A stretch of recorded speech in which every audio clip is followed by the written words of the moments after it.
Today I'm at Bird Island Park in Ponte Vedra with RE/MAX specialist Maria Raymer. Good to see you. Nice to see you, Jordan. And today we're talking about the benefits of home ownership. So even during a hot market, you're saying it's still a good investment. Yeah, it really is, because that's the #1 way people build wealth in America is home ownership. So that's very important, not only for you, but for the future generations, because this wealth passes on for generations to come. So those are great reasons in itself just to buy a home. But there are several others. You have other benefits. Yes. Well, most of the time what people do is they start with a small starter home. Right. And over the years your needs change, your family may grow, you might want more square footage, and you're looking for that dream home. Well, what is a better way to do that than to gain equity in this first home and then utilize that to purchase your next home. Right. So you're building the wealth to be able to turn it into a bigger real estate investment when the time comes. And you're talking about equity. I mean, how much do you think it'll go over? What do we expect buyers to see over the next 5 years? Yeah, that's a great question, because I do have a lot of people that are thinking, maybe I should sit on the fence. Right. The market's so hot. What goes up must come down. Exactly. And it doesn't always work that way. So it's going to simmer down, but that doesn't equal rolling backwards. It doesn't equal a crash. So if you look at it in that way, it's going to grow in the next few years. Normal healthy appreciation is somewhere between 3 and 5%. So we've had much higher than that.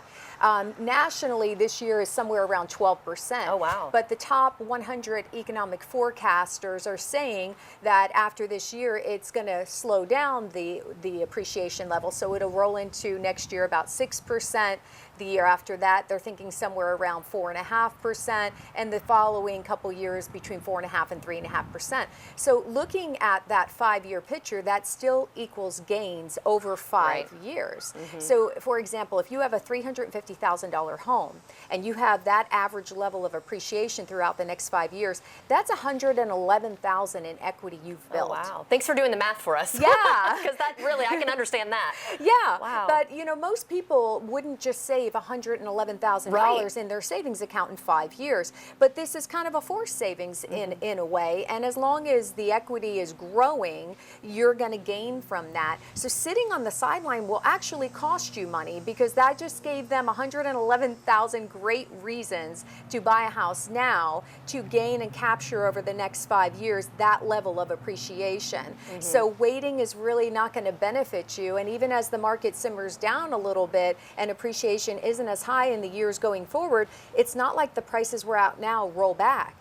They stay at that 12% and then get the 6% gain and the 4.5% gain and the 3.5% gain. So you're all the while gaining, meaning if you wait, you're going to pay much more money for a house next year, the year after that, the year after that. So it's better to be positioned in that equity investment now. That is such good information, because I don't really understand it like that, but the way you just broke it down, I mean, made it so easy, and it's good to look at the big picture versus it's going to cost too much right now. So let's say someone's interested and they want to get in touch with you. How do they do that? They go to mariaraymer.com and reach out to me there, and I'd be happy to help them and kind of recap on this and, you know, discuss the opportunities of buying a home now. In a hot market, still a good option. Thank you so much for your time today. It was good to see you. And if you'd like to see this segment again, head on over to firstcoastliving.net.